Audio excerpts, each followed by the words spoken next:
Hi, everybody. Welcome to English Digest. I'm Tom. Hi, I'm Stephanie. We are going to continue talking about The Lion, the Witch, and the Wardrobe. We've already summarized the story, and we did mention that this is both a book and a movie, so maybe you will be inspired to, I guess, download the movie or stream it or something like that, or even read the book if you can get a copy, or you might be able to get an ebook and read it on your device. Right. So the last program we were talking about the rest of the plot. Day 1 and Day 2 were both about the story of the book or the plot of the book.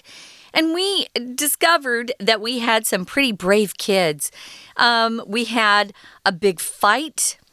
We had the good guys almost losing. And then Edmund saves the day in a way, because he shares with them that the White Witch has no power or no magical power if she doesn't have her wand. And then he goes and tries to break her wand, hurting himself in the process, but it helps them actually defeat the people. And of course, Aslan appears to try to help them fight again. He's come back from the dead, and he's also brought with him a lot of those animals that had been turned to stone by that wicked White Witch. And from Tom, what Tom told me, there are several books in the series. It's not just one novel. I think C.S. Lewis wrote, 7 books all about Narnia? Yep, and 3 of them were adapted into movies, and the last one came out in 2010, so it was quite some time ago, but with the magic of the internet, you can probably stream those movies pretty easily if you're subscribing to some service out there somewhere. Yeah. But we're going to continue talking about The Lion, the Witch, and the Wardrobe, the first of the series, but we'll actually talk about some of the ideas in the book, and I believe we'll have some time to talk about the author himself. So let's get to it, everybody. Let's read the entire contents of our lesson now, one time.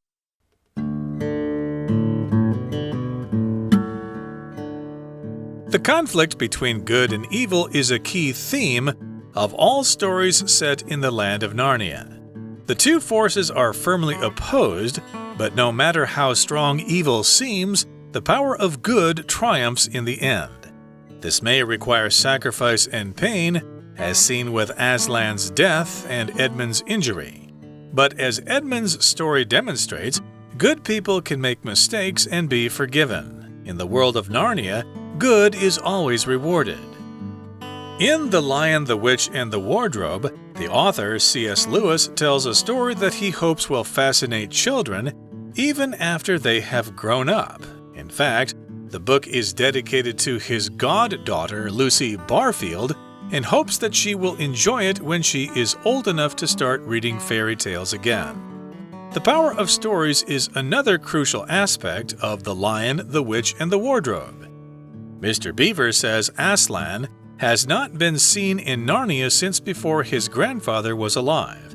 Nevertheless, he and the other talking animals still tell stories of the rightful king and have faith that he will return. In the end, their trust is not in vain. Aslan does return to save Narnia. It stands to reason that Lewis, as a writer and professor of literature at the University of Oxford, would value stories. Growing up, he loved the epic legends of Norse mythology. These grand, sweeping tales inspired the Chronicles of Narnia, a series that includes The Lion, the Witch, and the Wardrobe, as well as 6 other books. Experience the power of story yourself by immersing yourself in an exploration of Narnia.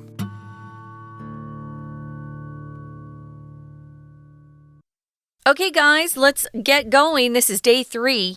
Let's look at the first paragraph here. It says, the conflict between good and evil is a key theme of all stories set in the land of Narnia.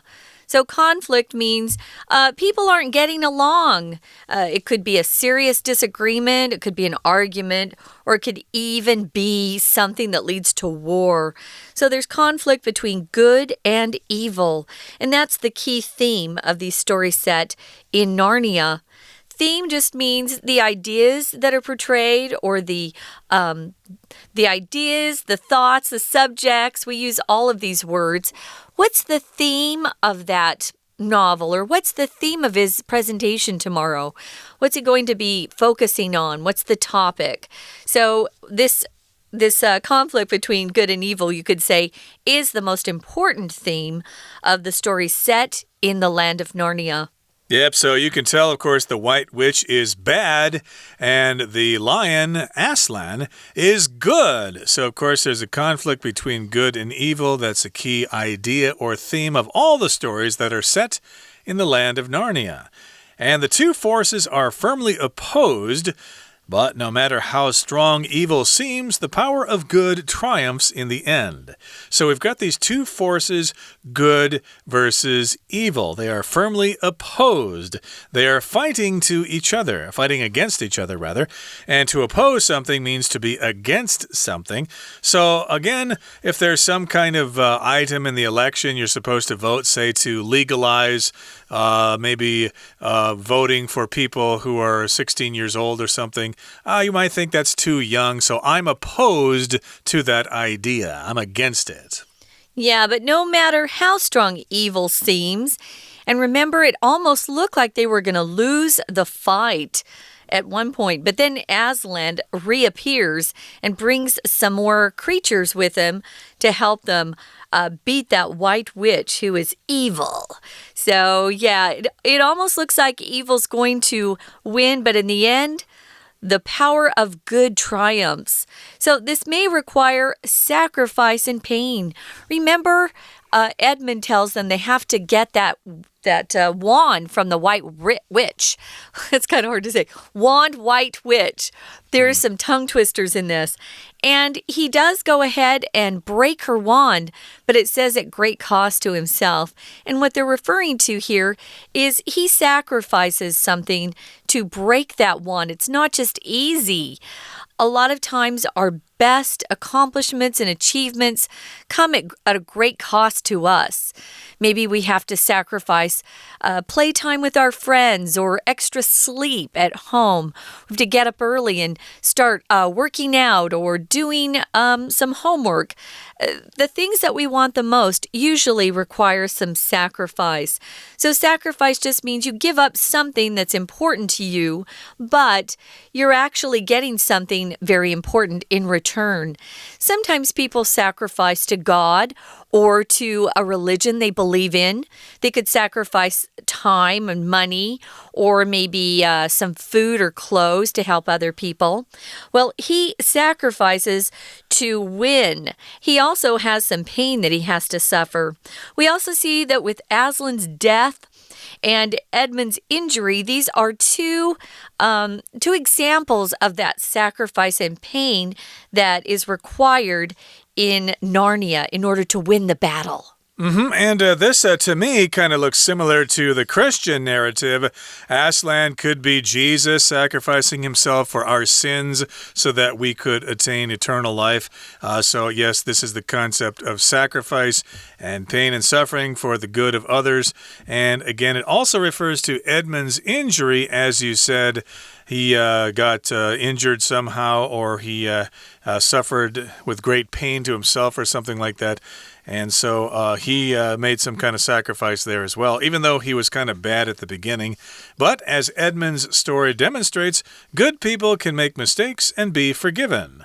And in the world of Narnia, good is always rewarded. So yeah, if you know somebody who is a bad apple, if you know somebody who is rotten to the core, at least according to the story here, that person still has some potential to be saved or to be redeemed. They don't have to be bad people for the rest of their lives. No, if they decide they want to do better, they can turn their lives around, and I think that that's what happened with Edmund.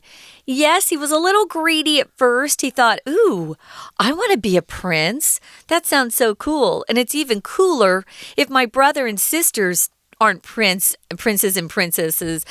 So he learns in the long run, though, that he needs to be loyal to the people in his family, the ones he loves. So yeah, he was able to turn his life around and he was forgiven.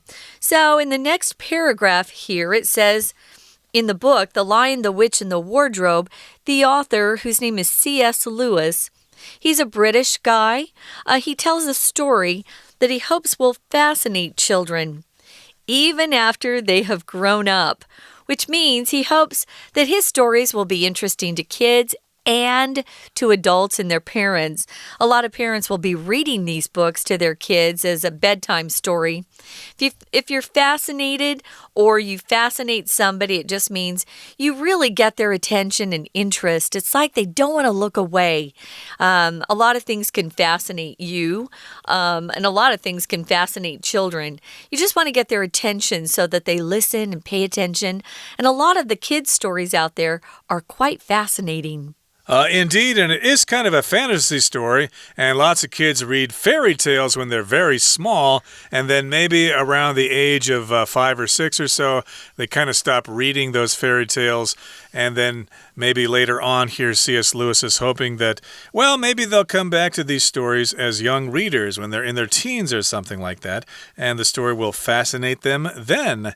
And that's when he was referring to them already being grown up, maybe already 15 or 16, starting high school. They still might be interested in reading this book, and I'm also suspecting that lots of adults will enjoy reading these books as well. And in fact, it says the book is dedicated to his granddaughter, Lucy Barfield. His goddaughter, yeah. Goddaughter, did I say granddaughter? Yeah. Goddaughter, that's different. Lucy Barfield is her name, and he dedicated it to her in the hope that she will enjoy it when she is old enough to start reading fairy tales again. So a lot of us stop reading fairy tales, like I said, maybe when we're around 6 or 7 because, oh, those are too childish. I don't read fairy tales anymore. But later on, we come back to them because we're kind of interested in those stories from a more adult perspective. Okay, that brings us to the midway point in our lesson for today. Let's take a break and listen to our Chinese teacher. 大家好，我是派老师。今天讲解的是9月份 Unit4 Discover the Magical Land of Narnia in the Lion, the Witch, and the Wardrobe 第3天的课程内容。The Lion, the Witch, and the Wardrobe 基本上是一个正邪对立的故事，胜利终究属于正义的一方。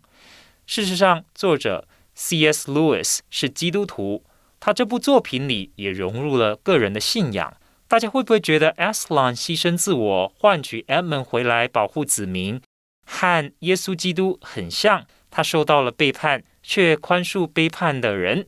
他为了救人不惜生命，最后死而复生。透过文学作品 C.S. Lewis 把信念和信仰传递给下一代的读者。好，我们一起看看学习重点。请看第2句 The two forces are firmly opposed。请看 oppose 这个形容词，在这边表示对立的。好，再来，老师要补充的是 oppose 当作形容词的时候也有反对的意思。be 动词加上 opposed 加 to 再加所反对的事情。老师给大家一个例句来做说明。The residents are opposed to the operation of the nuclear power plant。居民反对核电厂的商转运作。The residents are opposed to the operation of the nuclear power plant。接下来，请同学看到第3句 This may require sacrifice and pain。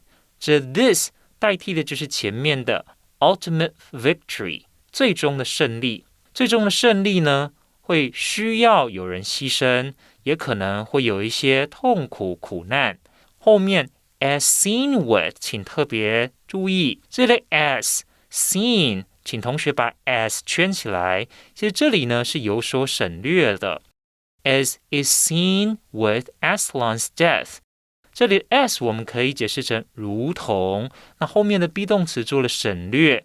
那 as 就是指如同我们看到Aslan 的死亡，还有 Edmund 受伤了，其实就是他们所做的牺牲。好，再来第5句 In the world of Narnia, good is always rewarded。 这个 good 是当作名词，不是形容词，意思是正义、良善。再来，请看到第2段的第2句 In fact, the book is dedicated 这一句，请同学呢把后面的 in hopes that 画起来，就是作者把这本书献给自己的干女儿 Lucy Barfield。那他有个希望，后面呢，这个 that 子句后面就是他的希望。We're going to take a quick break. Stay tuned. We'll be right back.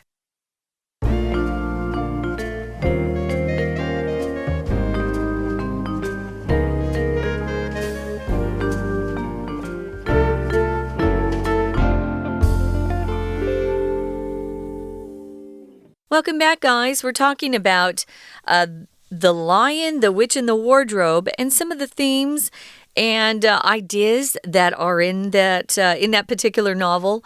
What is our author trying to communicate? What is he trying to express? Well, we know one of the big themes, we're calling it the key theme, is the conflict between good and evil. A lot of times we'll say there are the good guys and the bad guys, and you want the good guys to win. I know I saw one movie one time, Tom, where there were really no good guys.And I just left the theater being depressed. I thought, I need at least someone to cheer for. It turned out the one person I thought was a good person turned out to be the murderer. So I remember thinking, I think I like the good guys to win at the end. Well, if you like the good guys to win, you'll like this book. So these two forces are really opposed to each other.They hate each other or they don't agree with each other. And even though evil seems really strong, we see that the power of good triumphs in the end. But as we said earlier, it may require some sacrifice and pain from people. And we see that Aslan, he was mocked and killed by the White Witch, and Edmund was injured when he tried to break the White Witch's wand.But in the end, of course, Aslan returns with these creatures and they have enough strength to get rid of the bad guys. So they win in the end. In Narnia, it says good is always rewarded. That's not always true in life. You know that when you do the right thing sometimes, you aren't always rewarded. Sometimes it seems like people who cheat seem to get ahead. But don't worry, in the end,Everything will be made right. That's one of the themes in this story.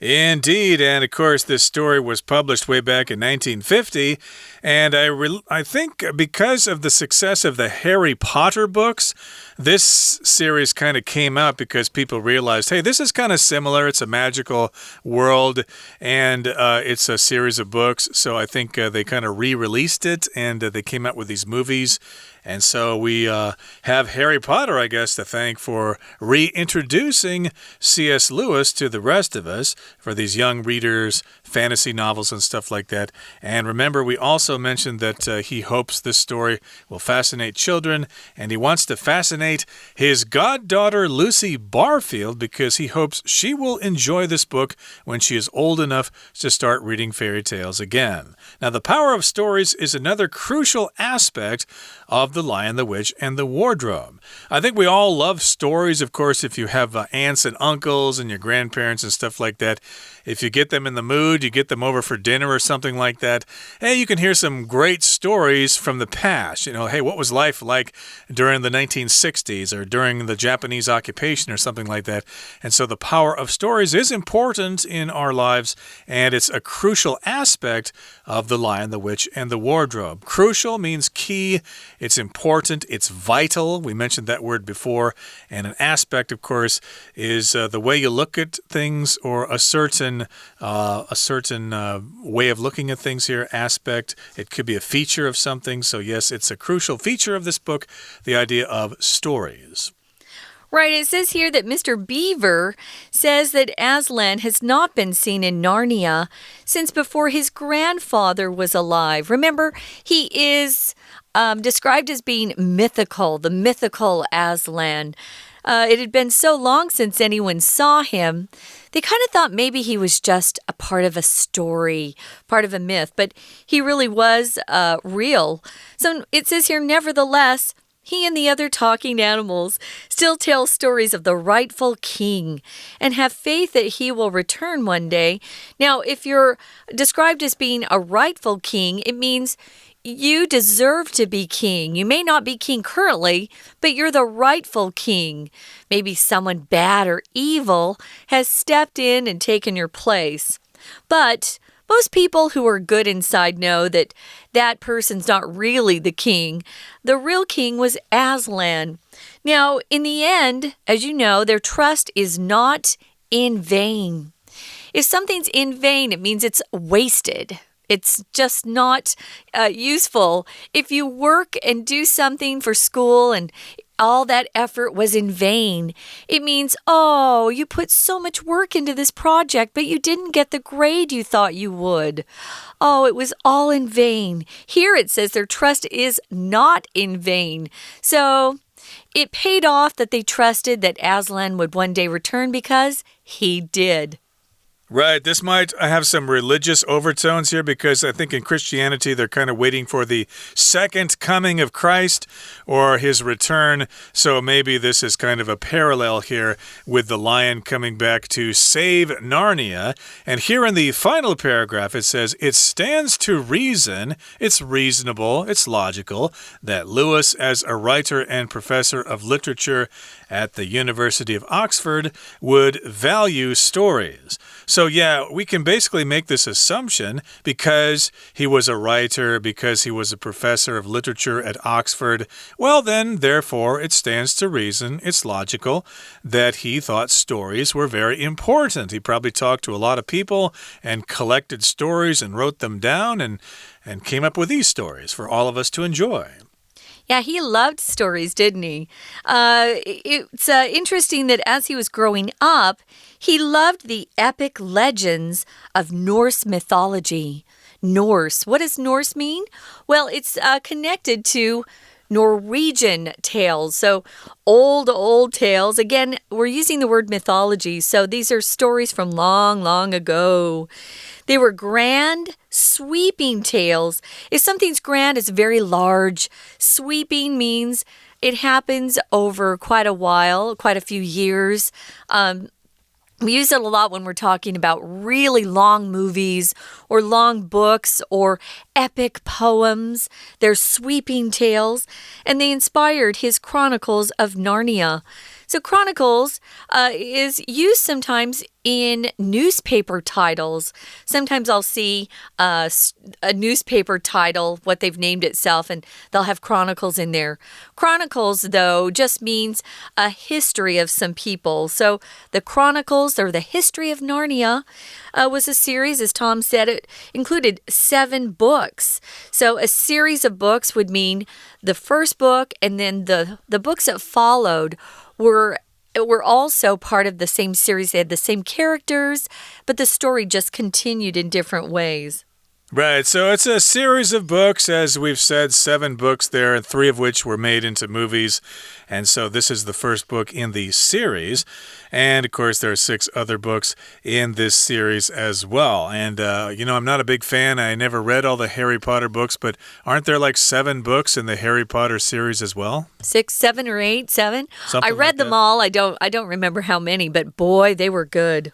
Yeah, lots of people like that kind of stuff, but I'm not really into fantasy so much. I liked fantasy when I was younger. Like I read the Lord of the Rings trilogy or whatever that was back when I was in high school, but I haven't come back to that since then. So yeah, check this out. Read this book or see the movie and experience the power of story yourself. I'm sure you all know the power of stories, and you can immerse yourself in an exploration of Narnia. So yeah, I guess it's kind of a fantasy book. You can lose yourself in this imaginary world and maybe imagine yourself being there as well. To immerse yourself just means to place yourself in a certain situation and surround yourself with that thing. It's time now to turn things over to our Chinese teacher. 如果大家对基督教有些认识，应该会知道信仰的重要，相信是有力量的，透过信而得永生。C.S. Lewis 也在《The Lion, the Witch, and the Wardrobe》里面传达了相信世代传承的故事是有力量的。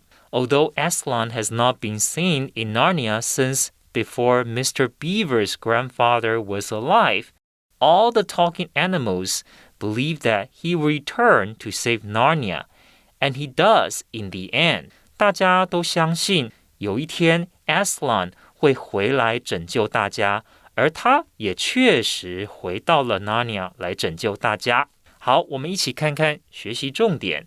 最后一句的 in vain。好 ，in vain 呢，就是白费力气，徒劳无功。All your effort will pay off in the end. Your hard work will not be in vain. 你所有的努力最终都会获得成果，你的努力不会白费的。那有一个很相似的片语叫做 to no avail。To no avail, A-V-A-I-L， 同学可以记起来，这表示一样是徒劳无功的意思。举个例子来说 ，The workers protested, but to no avail， 就是工人抗议了，不过没有成效。The workers protested, but to no avail。接下来，请看到第三段 ，stand to reason 这个片语，这个片语的意思是想当然耳。不难理解。好，我们举个例子来说 ，If all my sister's friends don't want to go to the party, it stands to reason that she won't want to go either. 如果我姐姐的朋友都不想要去参加这个宴会，那当然不难理解，我姐姐也不会想去。好，接下来请看到第四句 ，Experience the power of story yourself.By immersing yourself in an exploration of Narnia， 请同学把 immersing yourself 画起来。Immerse oneself in something 就是投入什么，沉浸其中的意思。比方来说 ，The scholar is completely immersed in his research。这位学者呢，完完全全的投入到研究当中。The scholar is completely immersed in his research. He doesn't have a life. 因为他对自己研究太投入了，所以可以说几乎没有什么生活乐趣可言了。好，以上是我们第3天课文内容的中文讲解，谢谢大家。We hope you enjoyed this, guys, and if you have a chance, pick up a copy of The Lion, the Witch, and the Wardrobe. We don't think it'll be too difficult for you. And after you read the book, then go watch the movie. Always read the book first. Otherwise, it's not quite the same. We're grateful that you could join us, and we hope you'll come back soon. For English Digest, I'm Stephanie. And I'm Tom. Goodbye. Bye.